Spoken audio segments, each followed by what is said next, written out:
Well, hello, welcome to the shop.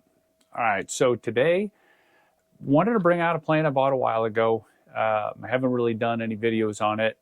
It's a wonderful plane. It has nothing to do with Top Gun, but actually kind of did. I saw Top Gun Maverick and thought I need to take this thing out and play with it. Anyway, I just kind of wanted to walk through some of the things. This is the Freewing F-18 Super Hornet High Performance 64 millimeter EDF. Runs on 4S. It was basically when I wanted to get into EDF, I didn't have any 6S batteries, so this is my option. So went out and got this. And a couple things I want to walk through as far as some of the setup, go into some flight performance, and some of the things it can do and can't do. Go through some landings. Landings are a little different than some of the other jets I have or EDFs I have. So kind of talk a little bit about that. And I hope you'll learn something about the plane. And if you don't already have one, not a bad idea to pick one up. All right, first thing, before I even started assembling, I hit it with 2 coats of this water-based poly with a foam brush. And that basically gives it kind of a neat sheen. The other thing I do, I buy spare parts when I order, especially a nose and a landing gear, because those are the pieces that you're going to bust up probably the quickest. I would note, when you glue this on, don't use a lot of glue, because you might have to take this off to add weight or to replace it. And yeah, it just makes it easier, and you don't need a ton of glue on it.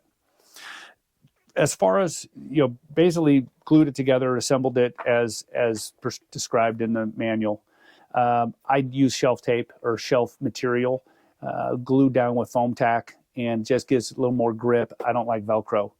I use a FR Sky voltage sensor, so I know what my lowest cell voltage is, and this will give me warnings. It just saves a lot of planes and hassle to know exactly what's going on with my battery as I'm flying.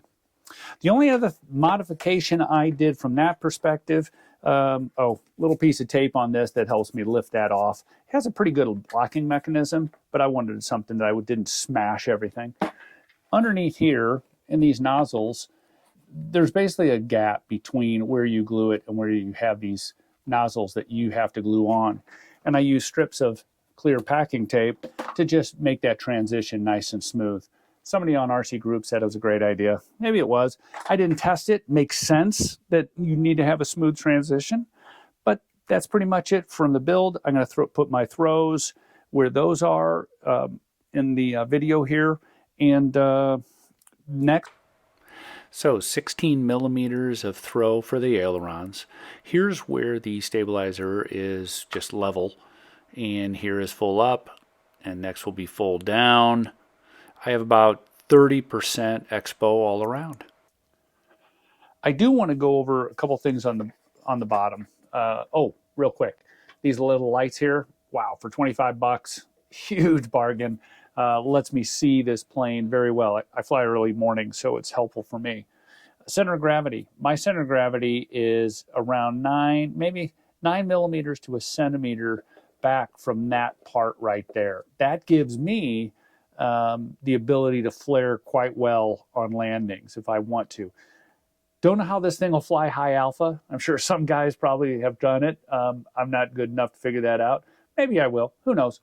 The only other thing I did, and it yellowed on me, but it's basically Gorilla Glue. Very light, clear, allegedly clear Gorilla Glue. And I put those on some points that if I decide to do belly landing someday, I wanted to protect a couple areas. That's pretty much it. So next up, we're going to the field, do some flying and some touch and go landings and such. So stay tuned. All right, F-18.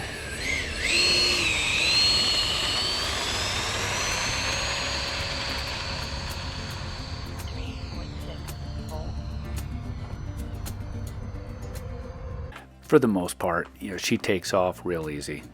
Ease into the throttle so she doesn't squirrel around on you. But give her enough speed, lift her off, she'll jump up just fine. Then easy to back down to maybe 70% throttle. She'll cruise there, maybe 60% depending on what you're trying to do. but I'll go through some examples and some speed runs as well as some mild aerobatics so you can kind of see what she does and what she doesn't. And I'll point that out.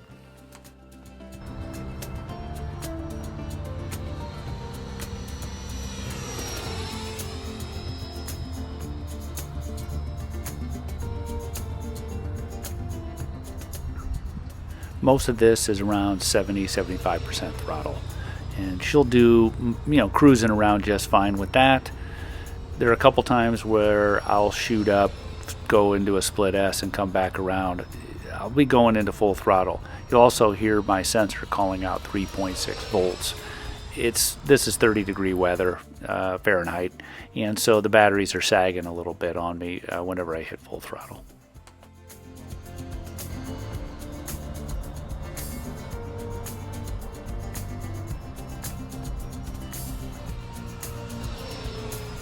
So unfortunately, just a lot of flybys. I'm gonna get some speed, try to get a decent loop out of her.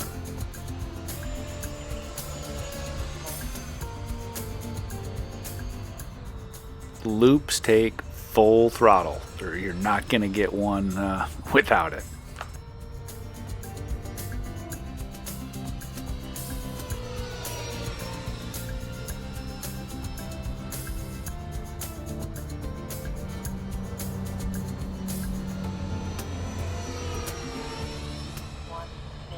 Cruising around just doing the flybys isn't actually a heck of a lot of fun with this plane.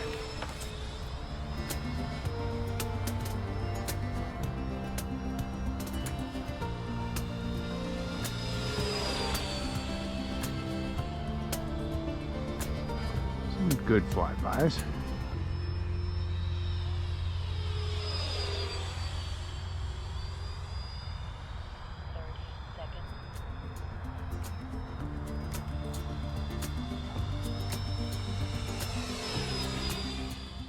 I wanted to test the accelerated stall on this. So full throttle, full back elevator, goes into a loop and then stalls out but recovers. Let's do some landings. Nose down, nose down, nose down, lift up. Oh. Not as smooth. Keep her nose down until right there at the end. Here's an example of flaring way too early, and she stalls at the end of the runway, gas her, and she goes. Here we come in a little hot and just holding her off, and she can get floaty. Here I flared a little too early, and luckily she laid down okay, otherwise it could have been dicey. Bottom line, good plane, easy to assemble, easy to take to the field. $150 when I got it. 4S batteries that fly for 3.5 minutes. Maybe you can push it to 4. And does decent aerobatics. It's a great plane. Highly recommend it. Hope you enjoy the video. Thanks.